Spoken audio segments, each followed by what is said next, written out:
wabarakatuh sahabat Islam semuanya. Mualafnya orang Filipina menjadi berita yang entah mengapa membuat hati kita ikut senang. Hal ini karena ketika berbicara menyangkut Filipina, negeri itu adalah negeri yang penduduk aslinya adalah rumpun Melayu, tapi seolah-olah sudah hilang hubungannya dengan orang-orang Melayu di negara lainnya. Ini disebabkan ras Melayu dulunya identik dengan negeri-negeri Muslim yang dipimpin oleh raja atau sultan, dan mayoritas penduduknya adalah Muslim. Sementara Filipina kini adalah negara dengan penduduk Katolik terbesar di Asia. Setelah beberapa abad silam penjajah Spanyol membuat nenek moyang mereka untuk murtad. Di sini Melayu yang dimaksud adalah sebagai ras, bukan etnis atau suku. In 1521, when Magellan landed in Leyte, he planted the cross of Christianity, but also claimed ownership and possession of the entire island. But that was 1521. 70 years for the Moros scholars have been in 1 century. I also had did a research. 70 years before Magellan, Islam was already planted here. Nandito na yung mga evangelist. So when Spain said, kunin ko pati Mindanao, and I would call everybody, the natives there, our forefathers, I would call them Filipino to honor King Philip. Doon ang si Magellan katrabaho. Islam was first brought by Arab traders in the late 13th and early 14th centuries. 200 years before the Spanish invasion, these Muslim merchants originally came from present-day Malaysia and Indonesia.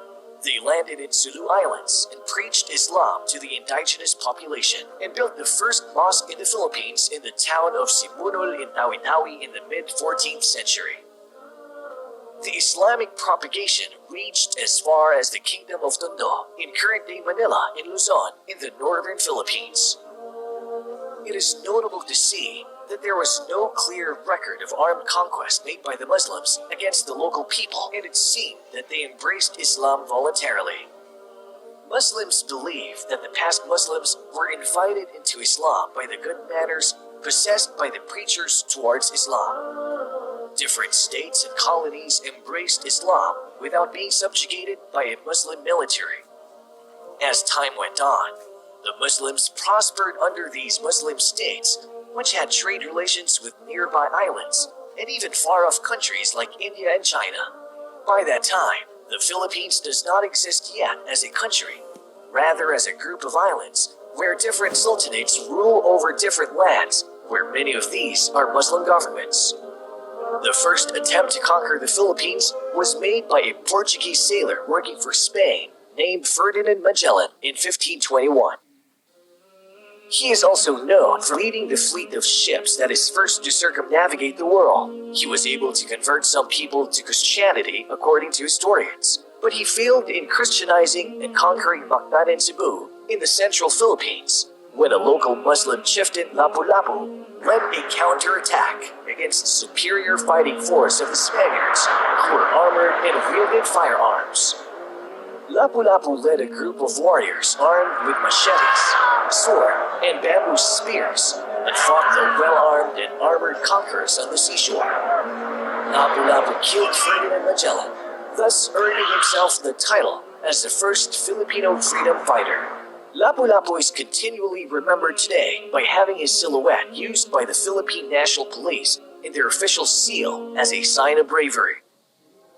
When the Spanish returned to the Philippines in the mid-1500s, after the failure of Ferdinand Magellan to conquer Cebu, they conquered Manila, where they encountered more Muslims under the leadership of Raja Sulaiman, whose castle stood in the area now known as Intramuros.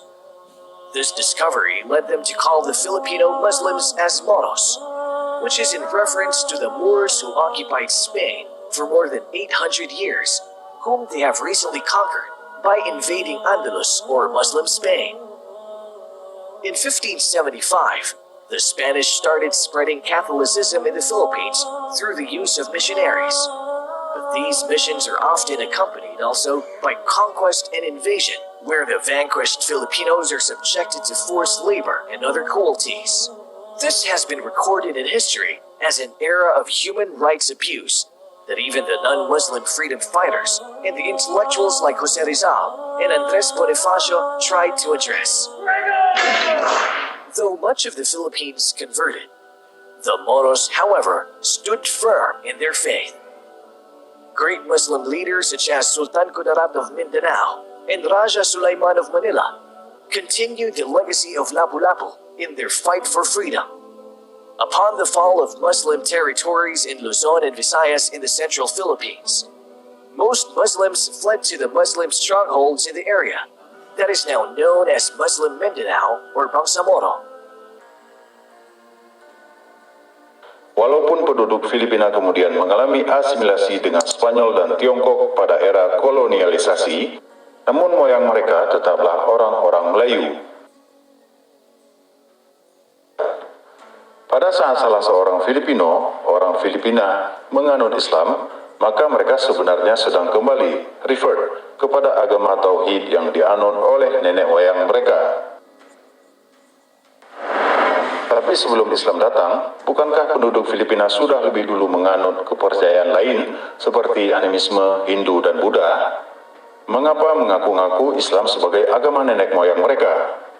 Memang benar, tapi penduduk di Kepulauan Filipina saat itu meninggalkan agama lama mereka dan kemudian berpindah keyakinan ke agama Islam secara sukarela, tanpa paksaan dan intimidasi. So, nauna dito ang Islam. Galit sila sa gobyerno ng Spain.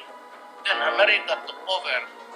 And until now, they think that this is an extension of the imperialist government. Wallahu a'lam bissawab.